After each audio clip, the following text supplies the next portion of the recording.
এদিকে এবার সবশেষে খালেদা জিয়ার মৃত্যুর সংবাদ সত্য হলো, বেরিয়ে আসলো গোপন তথ্য। দীর্ঘ 1 মাস আগেই মারা গেছেন বেগম খালেদা জিয়া। শুনতে অবিশ্বাস্য লাগছে, তাই না? কিন্তু ঠিক এই অসম্ভব কথাটাই এবার বাস্তব করার হুমকি দিয়েছেন কে? বাংলাদেশের বর্তমান অন্তর্বর্তী সরকারের প্রধান ডক্টর মোহাম্মদ ইউনূস, যিনি সারা বিশ্বে নোবেল জয়ী এবং শান্তির দূত হিসাবে পরিচিত। এই নামটাই হয়তো বাংলাদেশের ভাগ্য লিখবে। এমন কিছু সত্য আজ আপনাদের সামনে আনবো, যা মূলধারার মিডিয়াতেও ভয়ে বলা হচ্ছে। সুপ্রিমেসি শ্রেষ্ঠত্ব মেনে নিতে বাধ্য হচ্ছে, বিশেষ করে দুইটা পয়েন্টে। বিএনপি মারা খাওয়া সারা ডক্টর ইউনূস সরকারের অসাধারণ কৌশল, আর এই কৌশলে ধরাশয়ী হতে যাচ্ছে বিএনপি। ডক্টর ইউনূস বিএনপিকে ফাঁদে আটকে। দর্শক, গত রাতে একটা বেশ মজার এবং চাঞ্চল্যকর খবরই এসেছে গণমাধ্যমে। সেই খবরটা হচ্ছে কিছুদিন আগেই। দর্শক, নতুন একটা নিউজ আপনাকে স্বাগতম। প্রিয় দর্শক, বাংলাদেশের মধ্যে ঘটে যাওয়া বেশ কিছু চলমান ঘটনাবলী থেকে আপনাদের সামনে কয়েকটা গুরুত্বপূর্ণ নিউজ নিয়ে হাজির হয়েছি, যার কিছুটা অংশ বিশেষ ইতিমধ্যেই ভিডিওর শুরুতেই দেখেছেন। তো দর্শক, ভিডিওর শুরুটা দেখেই কিন্তু বুঝতে পেরেছেন যে আজকের নিউজটা ঠিক কতটা গুরুত্বপূর্ণ হতে চলেছে।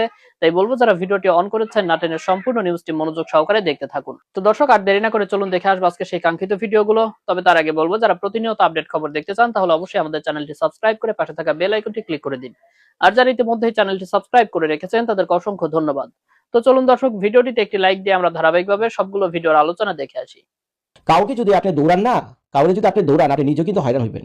কাউকে যদি দৌড়ের উপরে রাখেন, আপনি কিন্তু নিজেও হয়রানি হইবেন। এটার অর্থ বুঝেন?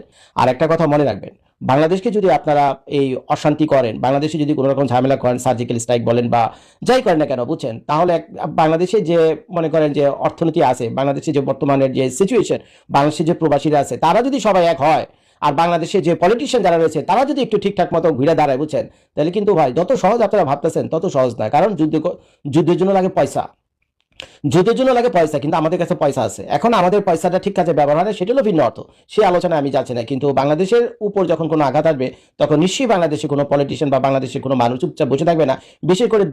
বিশেষ করে মানে দেশপ্রেমের ব্যাপারে আমরা কিন্তু সবাই এক। দেশপ্রেমের ব্যাপারে কিন্তু আমরা সবাই এক। তো কাজেই বাংলাদেশকে যদি আপনি সার্জিক্যাল অ্যাটাক করেন, তো বাংলাদেশের পাল্টা ঘুরে দাঁড়ানোর জন্য যত টাকা পয়সা যা কিছু লাগে, এই আমরা যে 20-30 লাখ 50 লাখ প্রবাসীরা আছি, বিলিয়ন ডলার বাংলাদেশে আমরা পাঠাই, এটা আমরা ডাবল পাঠাবো, বুঝছেন? তখন আমরা ডাবল পাঠাবো। আপনি কারে কি বলেন? কারে কি বলেন? এমনি আমরা কিছু বলি না, দেখে চুপচাপ থাকি। আমাদের পলিটিশিয়ান আমাদের নানা রকম ঝামেলার ভিতরে ফেলে রাখছে, বুঝছেন, দুর্নীতি করে। এই জন্য আমরা চুপচাপ থেকে কোনো তর্ক বিতর্ক আপনাদের সাথে করি না। কিন্তু আমাদের সাথে লাগালাগি করতে এলে ভাই, আমরা কিন্তু মানে ছেড়ে দেওয়ার কথা না। কেউ ছাড়বেন, আমি আপনাদের হুমকি দিতেছি না, ভয়টা খেতেছি না, কিছুই করতেছে না। আমি জাস্ট বলে দিলাম আকার ইঙ্গিতে, বুঝছেন? কিন্তু আমরাও কিন্তু ভাই কম না।